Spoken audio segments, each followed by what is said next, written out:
নমস্কার বন্ধুরা, আমি অমিত চলে এসেছি আজকে একটা নতুন ব্লগ নিয়ে, নতুন আর একটা সেলিব্রিটির বাড়ি দেখাবো বলে। আর তোমরা দেখছো অমিত হুল্লোড়। Very, very, very difficult and first time in India.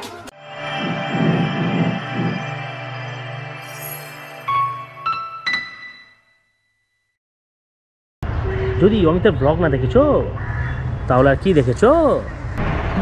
আজকের ভিডিওতে যা যা খাচ্ছে, মনামি ঘোষের বাড়ি, মনামি ঘোষের এজ কত, মনামি ঘোষের বয়ফ্রেন্ড কে জানো, এবং মনামি ঘোষের এত সুন্দর রূপের রহস্য সেটাও জানাবো। এবং তার সাথে সাথে মনামি ঘোষের প্রথম সিরিয়াল কি, প্রথম সিনেমা কি, সবটা নিয়ে আজকের ভিডিও।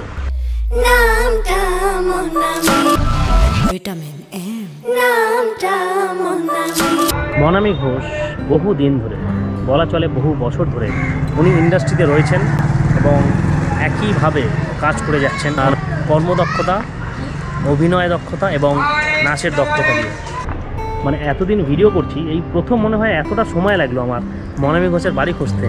মানে প্রায় আধ ঘন্টার উপরে সময় লেগেছে বাড়িটা খুঁজতে, বাড়িটা দেখা ছিল না আগে। তো এনিওয়েজ আলটিমেটলি খুঁজে পেয়েছি। তো চলো বাকি ভিডিওটা দেখা যাক।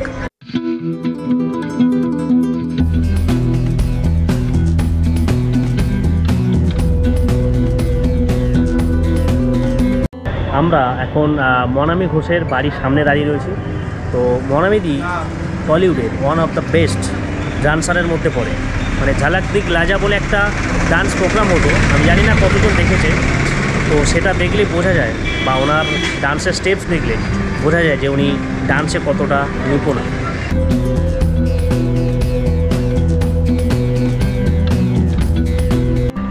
মনামি ঘোষ বেসিক্যালি বাংলা টেলিভিশন থেকে ওনার যাত্রা শুরু করেন এবং একের পর এক বেশ কিছু টেলিভিশনে অভিনয়ের জন্যই ওনাকে মানুষ এত ভালোবাসা দিয়েছেন এবং সবার কাছে পরিচিতি পেয়েছেন টেলিভিশন করে। পরবর্তীকালে বেশ কিছু সিনেমা করেছেন এবং অনেকের হয়তো অজানা উনি কিন্তু একজন ভালো ডান্সার। আমরা এখন আছি মনামি ঘোষের বাড়ির সামনে, আর যে লোকেশানে মনামি ঘোষ থাকেন সেটা হলো লেক গার্ডেন্স।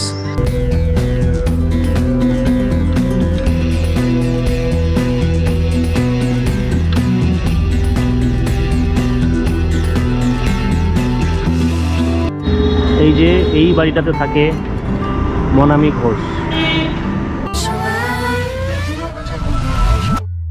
13 জুলাই 1984-এ মনামি ঘোষের জন্ম হয়। মনামি ঘোষ যে সিরিয়ালগুলো করে পপুলারিটি অর্জন করেছেন সেগুলো হলো প্রতীক্ষার একটু ভালোবাসা, একদিন প্রতিদিন, বিন্নি ধানের খই, ইরাবতীর চুপকথা, পুণ্যি পুকুর। এইসব ধারাবাহিকের মধ্যে দিয়ে মনামি ঘোষ সবার কাছে পরিচিতি পায়। মনামি ঘোষ বেশ কিছু সিনেমা করেছেন, যার মধ্যে অন্যতম কালো চিতা, বেলা শেষ, বেলা শুরু এবং ভূতের ভবিষ্যৎ, ওগবধূ সুন্দরী এবং আরও অনেক। শুধু তাই নয়, 2010 সালে উনি কিন্তু মহালয়াতেও অংশগ্রহণ করেছিলেন বা টেলিভিশনে অভিনয় করেছিলেন। 2010 সালে রূপসী বাংলাতে এবং 2018 সালে স্টার জলসাতে। মনামি ঘোষ ডিডি বাংলাতে উনি প্রথম সিরিয়াল করেন এবং তখন ওনার বয়স ছিল মাত্র 17 বছর। আর সেই সিরিয়ালের নাম ছিল সাতকাহন। এবং আজ অবধি মনামি ঘোষ 25 থেকে 30টা সিরিয়ালে অ্যাজ এ লিড অ্যাক্ট্রেস অভিনয় করেছেন। শুধু তাই নয়, মনামি ঘোষের কিন্তু একটা ইউটিউব চ্যানেল রয়েছে মনামি ঘোষ নামে, যেখানে মনামি ঘোষ নিজের ডান্সের কিছু ভিডিও পোস্ট করেন। শুধু তাই নয়, মনামি ঘোষ কিন্তু ব্লগার। উনি এখন ব্লগ করছেন, যেখানে ঘুরতে যাচ্ছেন। রিসেন্টলি উনি গিয়েছিলেন কোরিয়াতে, তো কোরিয়ার কিছু ভিডিওসও ওনার চ্যানেলে পেয়ে যাবে। যদি কেউ দেখতে চাও অবশ্যই চ্যানেলটা ঘুরে আসতে পারো। সুন্দর সুন্দর গান, সুন্দর সুন্দর নাচ উপহার দেন উনি। এবং রিসেন্টলি ওনার যেটা গান ভাইরাল হয়েছে, আইলো উমা বাড়িতে, দুর্গাপুজোর সময় বেরিয়েছিল, এটা বাম্পার হিট হয়েছে গানটা। তো আশা করি অনেকেই দেখেছো বা অনেকে শুনেছো। আমি শিওর যে ওটা অনেকে দেখেছো বা অনেকে শুনেছো। তো আশা রাখবো যে মনামি ঘোষ আরও এরকম সুন্দর সুন্দর নাচ এবং ভিডিও অবশ্যই আমাদের জন্য শেয়ার করবে। এই ছিল আজকে ভিডিও। কমেন্ট করে জানিও তোমরা যে তোমাদের কেমন লেগেছে। দেখা হবে নেক্সট কোনো ব্লগে। আজকের মতো টাটা।